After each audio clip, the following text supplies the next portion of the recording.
hindi na mapigilan. Paulo Avellino direkta at lantarang inamin na may future sila ni Kim Chiu. Ang pahayag na bumiyak sa tahimik na relasyon ng Kim Pao. Ang showbiz ay isang daigdig na pinamamahalaan ng imahinasyon, ngunit minsan ang katotohanan ay mas nakakagulat pa kaysa sa anumang inihanda ng mga script.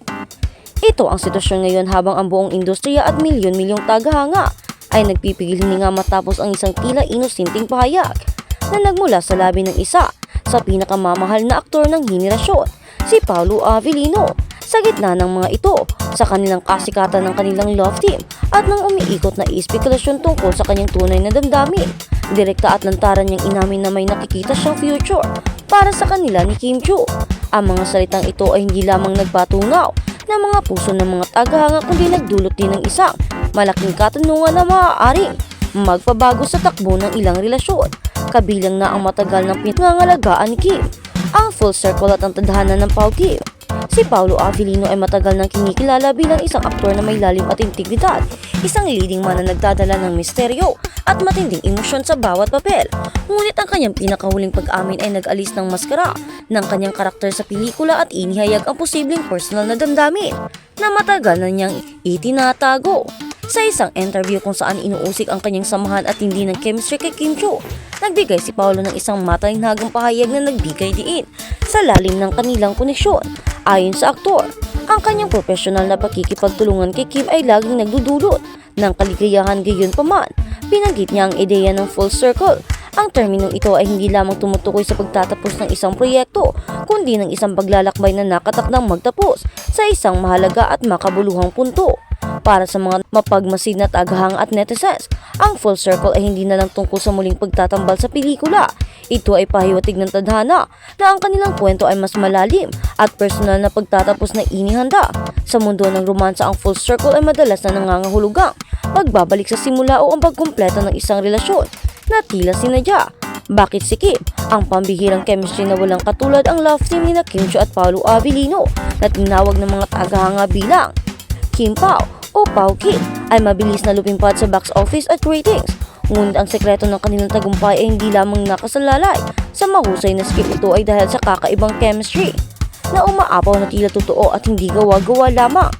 Hindi rin nag-atubili si Paulo na aminin ang kanyang paghanga sa kanyang leading lady.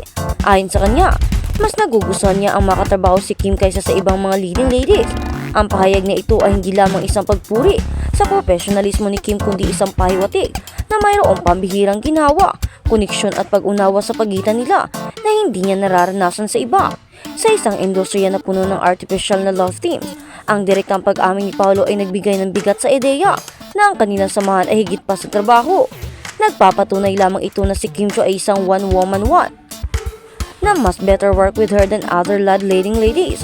Ang ganitong pagtitiwala at kagustuhan na makasama si Kim sa set ay nagpalakas sa haka-haka na ang damdamin ni Paulo ay seryoso at malalim, na hindi niya nais maglagay ng dot on it, na nangangahulugang hindi niya nais tapusin ang posibilidad ng anumang maaaring mangyari sa hinaharap. Ang mga fans na matagal nang naghihintay ay matinding nagdiriwang. Ang kanilang pag-asa ay nagbunga para sa kanila. Ang Pao Kim ay hindi lamang isang tambalan. Ito ang best love team or couple na karapat dapat maging totoo sa totoong buhay.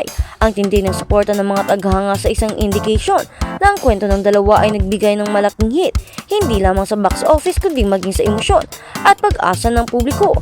Kim Chiu and Paulo Avellino Kim Pao, what makes their love team work?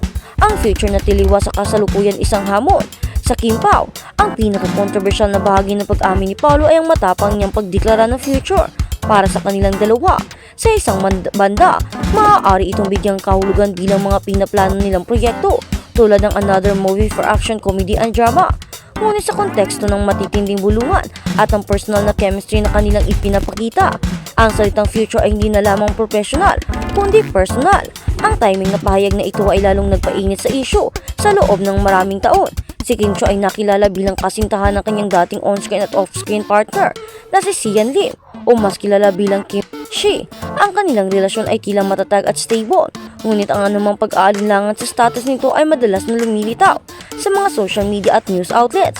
Ang pag-amin ni Paulo ay nagbibigay ng bigat sa mga usap-usapan na tila naghamon ng stability sa kimchi.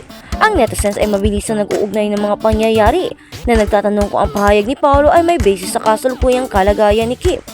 Kung ang kimchi ay totoo at matatag, bakit naglakas loob si Paulo na magbigay ng ganoong klaseng admission? Ito ba ang senyalis na ang mga rumors tungkol sa breakup o distancing tungkol sa pagitan ni Kim Chiu at Sian Dim ay may katotohanan? Ang kaisipan na mayroon pang future sina Paulo at Kim ay nagpalit sa sentro ng atensyon sa natutulak sa publiko na suriin ang bawat detalye ng relasyon ni Kim. Ang mga issue at fake news na dating umiikot tungkol sa buhay pag-ibig ni Kim ay biglang nagkaroon ng validation dahil sa pahayag ni Paulo. Ang hinihintay na kasalan at ang pangako ng next chapter at pag-amin ni Paulo ay nagdadala ng isang roller coaster na emosyon. Ito ay nagpapakita ng kanyang desire na hindi maglagay ng dot o wakas sa kanilang kwento. Ito ay nagbibigay daan sa mga fans na mangarap ng isang wedding soon. Kung ang Pao Kim ay ang distant couple na inilarawan ni Paulo o Kim Pao ang kasalan ang siyang ultimate na full circle na hinihintay ng lahat. Sa huli, ang admission ni Paulo Avellino ay hindi lamang isang headline.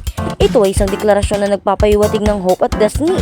Nagbukas ito ng isang pinto sa pagitan ng real at real na nagpapakita na ang tindi ng chemistry sa harap ng kamera ay maaari walang maging totoo sa likod nito. Ang buong showbiz at ang mga fans ay nakatutok ngayon kay Kim Chiu. Naghihintay kung paano siya tutugon sa matapang at romantic na challenge na ito, habang handa ba siyang harapin ang future na inialok ni Paulo at ang posibilidad na baguhin ang takbo ng kanyang buhay pag-ibig. Ang kwento ni Paulo at Kim ay isang action comedy at drama, hindi lamang sa pelikula kundi sa totoong buhay. At sa pahayag ni Paulo, ang next chapter ay tila nakatakda ng simulan at hindi tapusin. Kaya naman magiging maganda siguro ito, lalo pat mahal ni Kim Chiu at Paulo Avellino ang isa't isa. Kaya naman aabangan natin ito. At sa kabilang banda, nagbanta kay Kim Chiu. Iyon na nga, yung mga nagbabanta kay Kim Chiu, hindi lang daw pakakasuhan kundi ipapahanap rin para malaman kung saan ang mga address nito at malaman kung ano nga ba talaga ang layunin nila sa pambabash kay Kim at sino nga ba ang nagiging head nila o sino ang nagtutulak sa kanila na gawin ito, lalo na sa pagbabanta na hindi na talaga magandang pangyayari. Kaya naman ngayon, nag-hire daw sina Kim Chiu at Paulo Avellino ng mga agents or mga pulis na siyang pupunta at susundo sa mga taong ito. Sila ang mag-trace sa mga taong ito na nagbabanta kay Kim upang mabigyan ng lunas at mabigyan daw ito ng liwanag ang mga isyong ganito at upang maprotektahan din si Kim Chiu at para maklaro ang kanyang kaligtasan. Kaya naman sa mga basher at nagbabanta dyan kay Kim, naku naman, mag-antay na kayo, paparating na ang karma ninyo. See you in jail siguro or magbabayad kayo ng malaki. At paniguradong alam naman natin na mahihirapan kayo sa pagbabayad, lalo pat artista yan, malaking tawang kinalaban nyo. Kaya naman siguro sa kulungan ang magiging bagsak nyo. Kaya naman sa susunod mag-ingat kayo sa mga gagawin nyo upang hindi kayo mahantong sa mga ganyang kalagayan. Dahil paniguradong kapag kayo ay nahanap, nako, kulungan ang magiging tahanan ninyo.